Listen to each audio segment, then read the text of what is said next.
Hheyi, wey'ngane zakwethu ngibingelele bafowethu. Hhayi, bafowethu, nangu uDlamini, uKabelo Dlamini odlala lapha kwezimnyama. uKabelo Dlamini-ke, hheyi, le ngwenya lena bafana. Kuthiwa-ke le ndoda le iyalile, shuthi bekunedili engicabanga ukuthi ibikhona phezu kwegama lakhe noma phansi kwegama lakhe. Le ndoda bekumele iyojoyina iStellenbosch, yabo. Bekumele iyojoyina iStellenbosch. Shuthi befuna nje ukuswayipha uma ngicabanga ngokubuka kwami. Ya. So umjida wala waphetha wathi hhayi yena-ke akayifundi odili. Umnandi, yabo. So umnandi eshawa ibhentshi or umnandi ngokuthi uzofuna amanye amadlela aluhlaza. Elami lithi-ke Kaizer Chiefs iy'mpufana.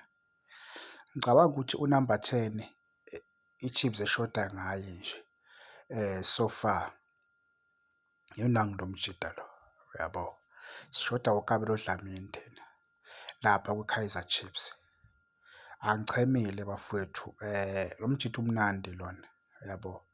Umnandi ngicabanga ukuthi uma ngingaya kwi-Kaizer Chiefs njengoba ala ukuya le kwi-Stellenbosch, akeze kwi-Kaizer Chiefs ngoba i-Sundowns izovele iphinde ifune ukumthatha.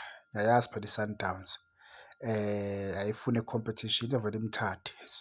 So elami lithi-ke cha, umjida akaye ngale kwi-Kaizer Chiefs ngoba unamba 10 ofana naye, hhayi asinaye bafana. Asinaye and le yazi ibhola le, yabo. Le ibhola iyalikena ngayo yonke nje indlela. Iyakwazi ukushaya ama-set piece, yabo. So engicabanga ukuthi-ke ingafika fit lapha kwi-Chiefs, yabo. Njengoba nje i-Chiefs ingacacile ukuthi ifuna ini, yenza kanjani. Ngicabanga ukuthi uma singavuka nje ngavele i-announce yena. Hhayi mina ngingasho ukuthi no, sithole umdlali lana bafana, yabo. Noma-ke i-Pirates-ke imrilize-ke uma kuwukuthi i-Chiefs ayifuni ukukhipha imali ephaketheni imthenge. Hhayi imrilize-ke ibhakaniya simthathe, yabo.